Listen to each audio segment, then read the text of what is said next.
Good morning. This is Terry Whitfield, Program Officer for the Skillman Foundation, and we are grateful for everybody that is joining us on this morning's webinar concerning the call for collaboration, Summer Literacy RFP Request for Proposals. So today we plan to go through some of the simple dynamics of the RFP, a little bit of the context behind it, and want to make sure that we are answering any and all questions that you might have. So thank you to those that presented their questions prior to today's session. Those questions will either be answered directly through the presentation or we will answer them at the end during our Q&A session. If you have any questions during the session, please use the questions pane in your go-to webinar interface, and we will get those answered through the process of the webinar. So today's agenda is that we will have a few slides to detail the current state of literacy for Detroit students. We will also dig into the role and importance of third grade reading, and in particular, the importance of summer learning to that end. We will go into the background on the 2018 Summer Literacy Pilot Program, which was the foundation for the work that we're doing this summer. We will look into some specific information regarding this year's Summer Literacy Request for Proposals. We will go through the application process. We will be joined by Danielle Crawford, Grants Manager, to cover any questions to cover bits about Flux, our new grant management system. And then we will have our Q&A session and provide next steps to support you through this RFP process.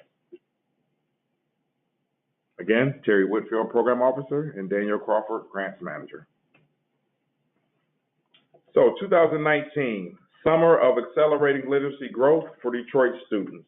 On February 15th, the Skillman Foundation opened up a request for proposals for summer literacy programs aimed at increasing the number of Detroit children who are reading at grade level by the end of third grade.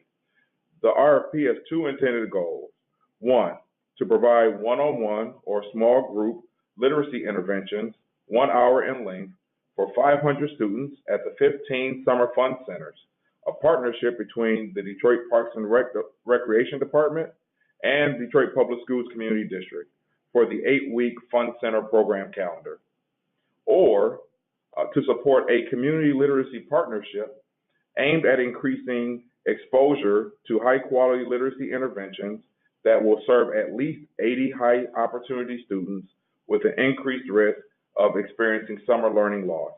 Examples of high opportunity populations could include youth experiencing homelessness or housing instability, English language learners, or highly mobile populations. Partnerships could include work with literacy providers in schools, community centers, libraries, places of worship, etc.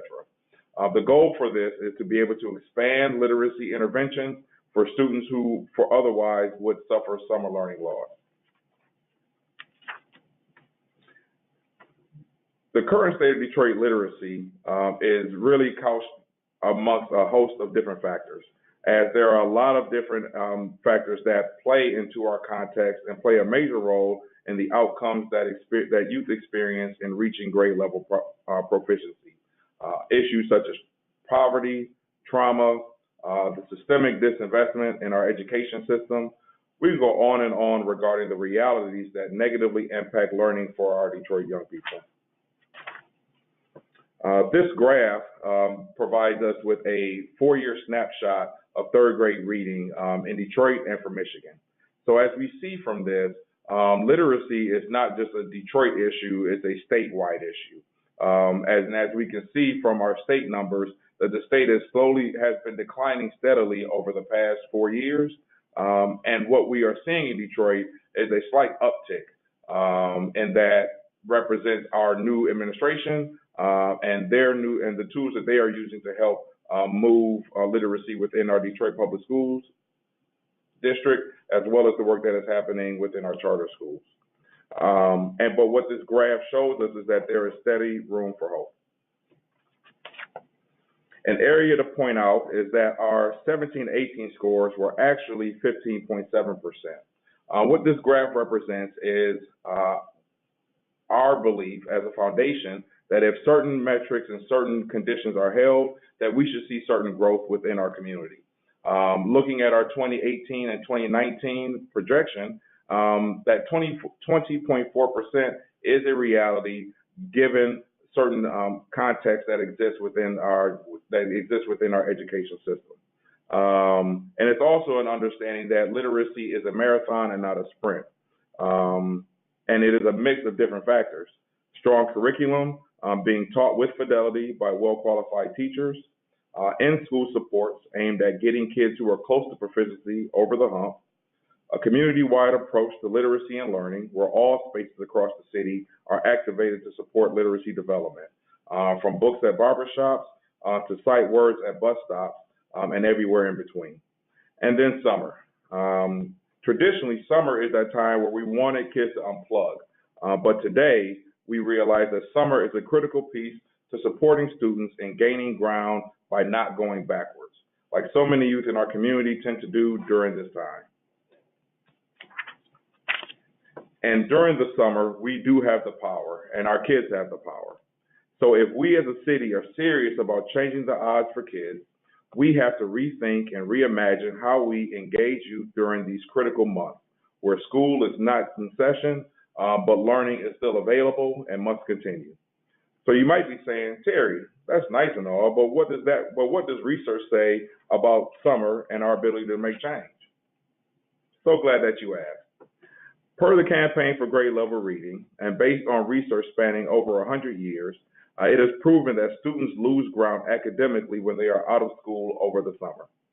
The problem is particularly acute among low-income students who lose an average of more than 2 months in reading achievement in the summer, which slows their progress toward third grade reading proficiency. This equals to 2.5 to 3 years behind that a student could end up by the time they hit 5th grade. Studies show that a 6-week summer learning program can produce statistically significant gains in reading performance. So as a foundation, we are excited to be a part of this community-wide reimagining of summer as a space and a place where learning occurs. So for now, we would like to go into the 2019 summer strategy, strengthening and expanding and learning along the way. So what are the outcomes we're aiming for this year?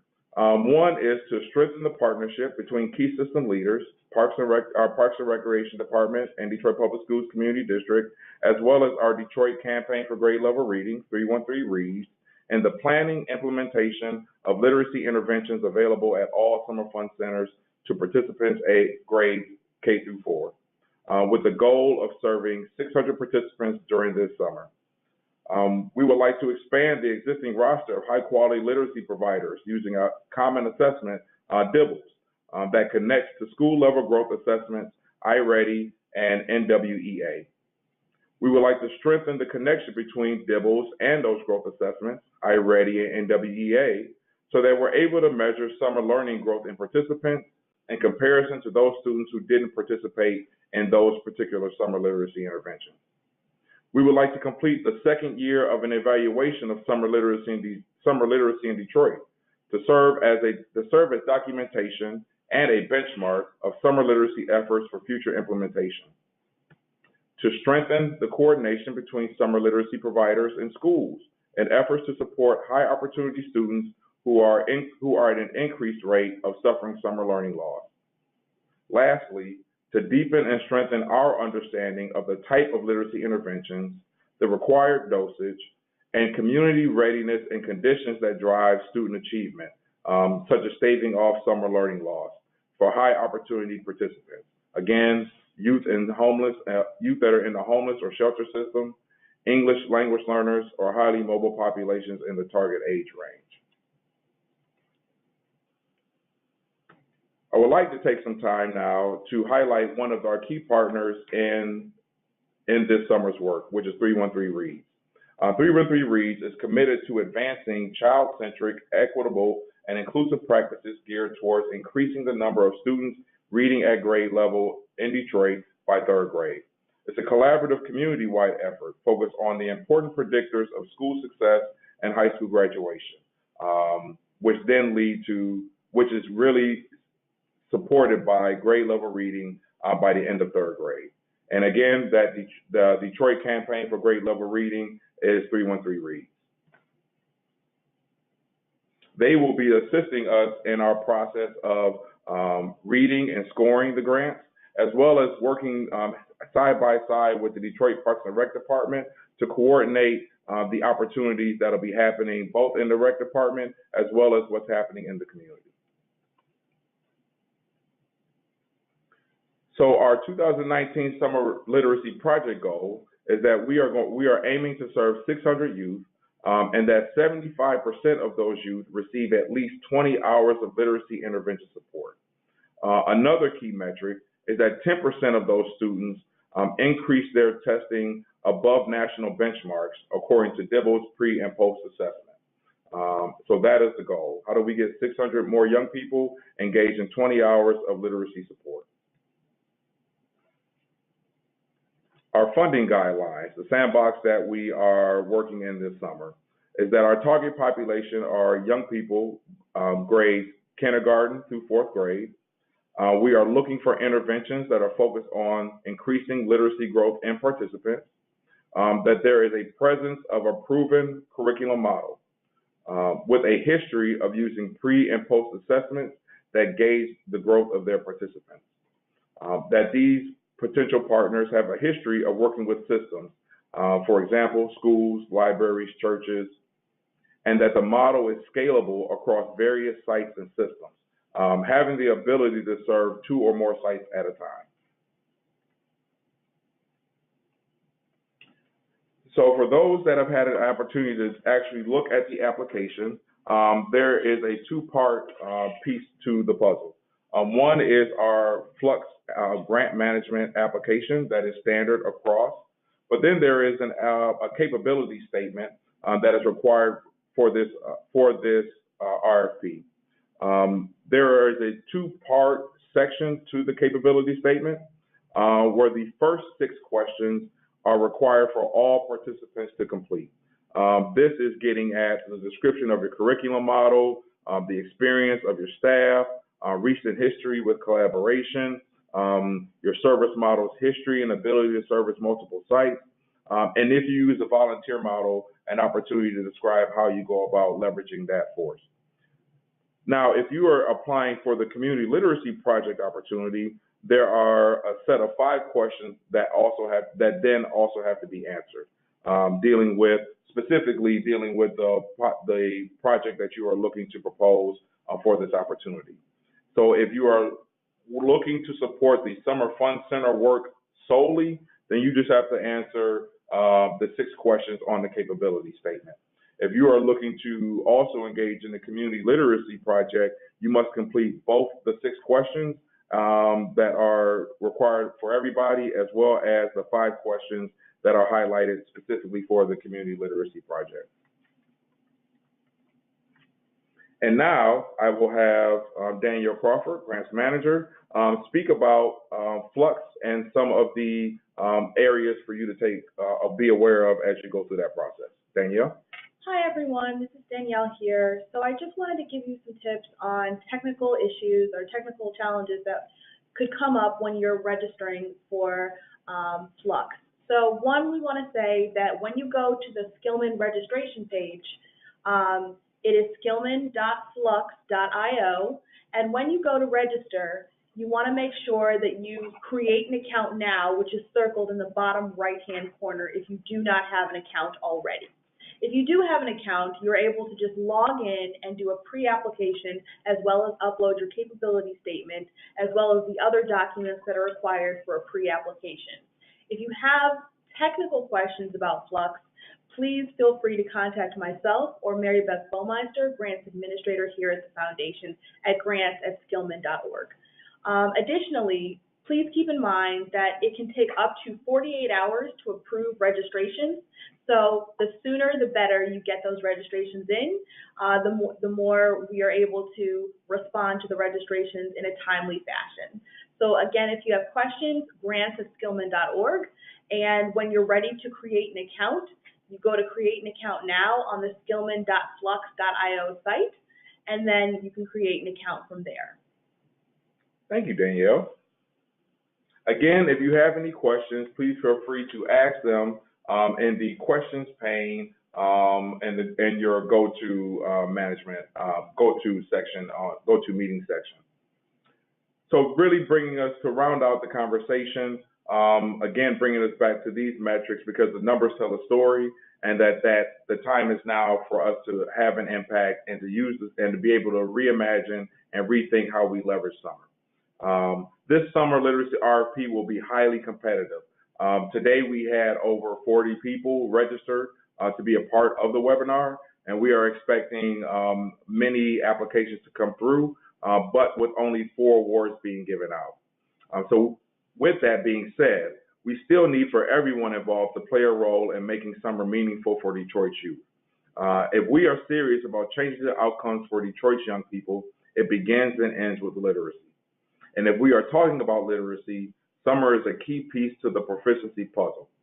On our website, we posted 5 tips to assist you in getting ready to submit the best possible proposal that you could. And one of those tips were being a part of this webinar this morning. Another tip was to start or strengthen your collaboration conversations now.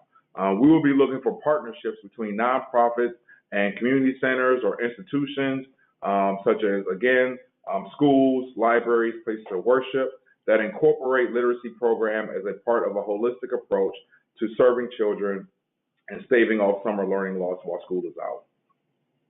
Be mindful to be clear and concise. A well-organized and succinct application is best. Tell us about the measurable impact your program makes. Equally important to articulating the kids of the kinds of support children will receive, i.e. 2 hours of tutoring. It is also important to see how this translates to their academic growth and success, such as percentage growth and reading percentage. Again, to remind you, if you have yet to do so, please go and set up a CR Flux grant application system now. And if you have any questions, please feel free to reach out to Danielle Crawford or Mary Beth Baumeister at grants@skillman.org. So right now, we'll leave some time for people to respond, for people to provide any questions so we can get them answered. One question that has come through is from Kim Dundas, is what is the thought process of how to get the 600 student participants to have consistent attendance in these programs? Great question, Kim. So what we realized last summer is that because of the drop-in nature of summer programs, there are a lot of things and competing priorities that come into the lives of our young people.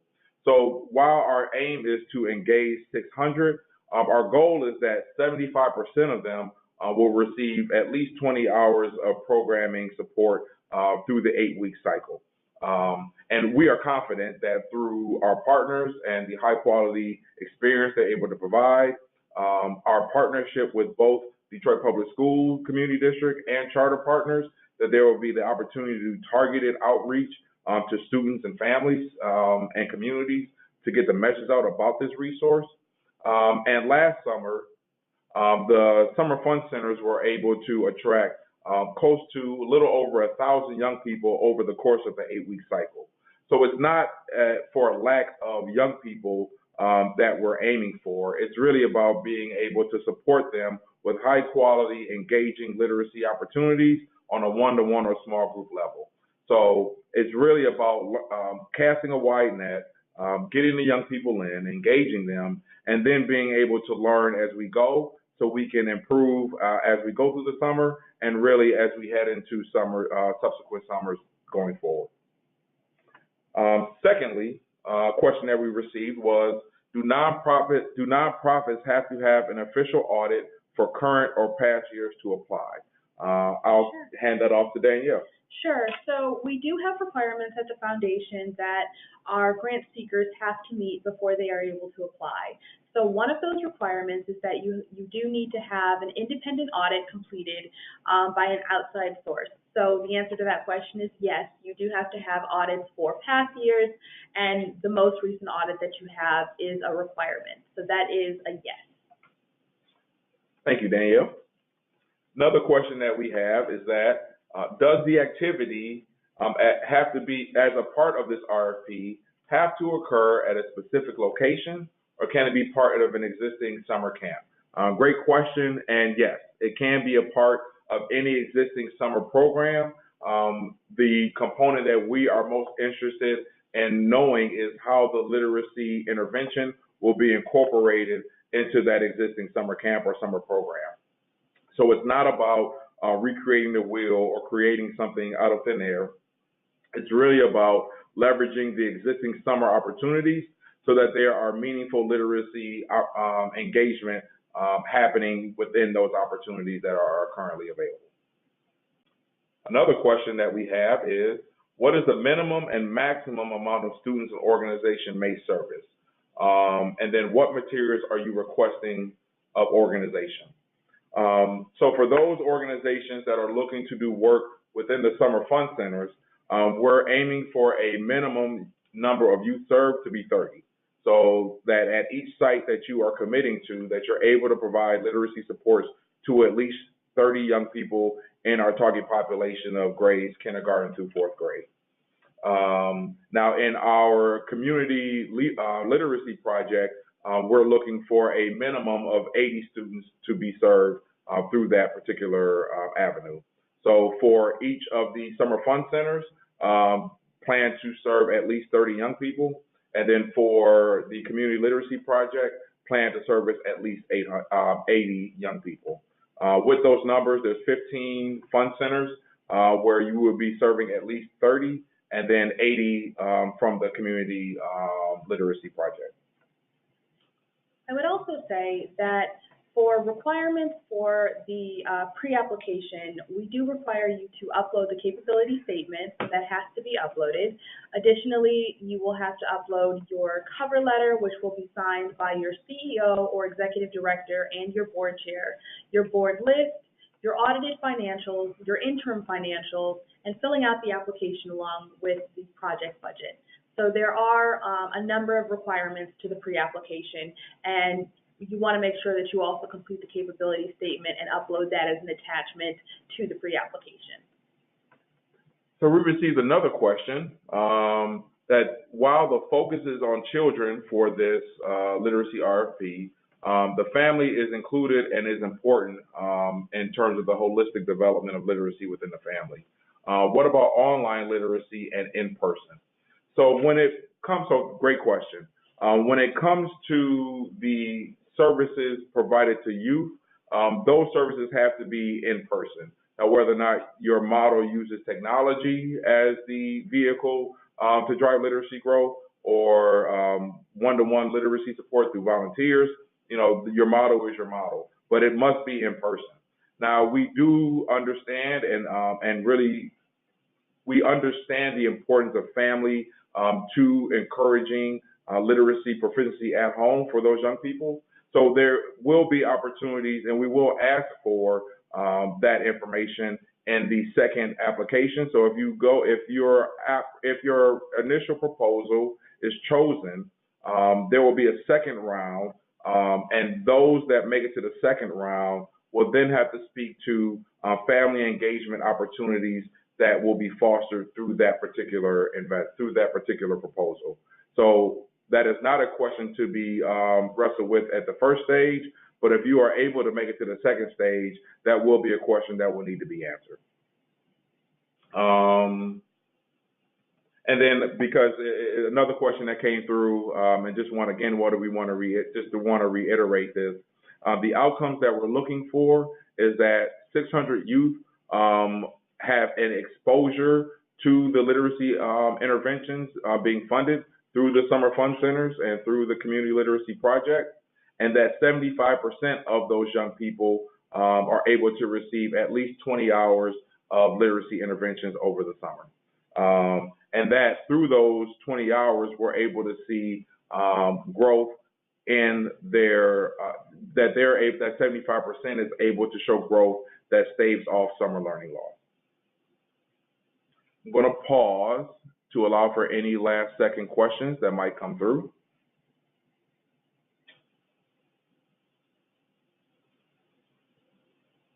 I know there was one question about if you need a fiscal sponsor or fiduciary for applying for your first time. And so while it is not a requirement to have a fiscal sponsor or fiduciary for applying for your first time, there are requirements that you have to meet for being able to apply for the foundation. Those requirements include being a 501c3, public charity, a 509A1 or A2, which I'm happy to go into at another time.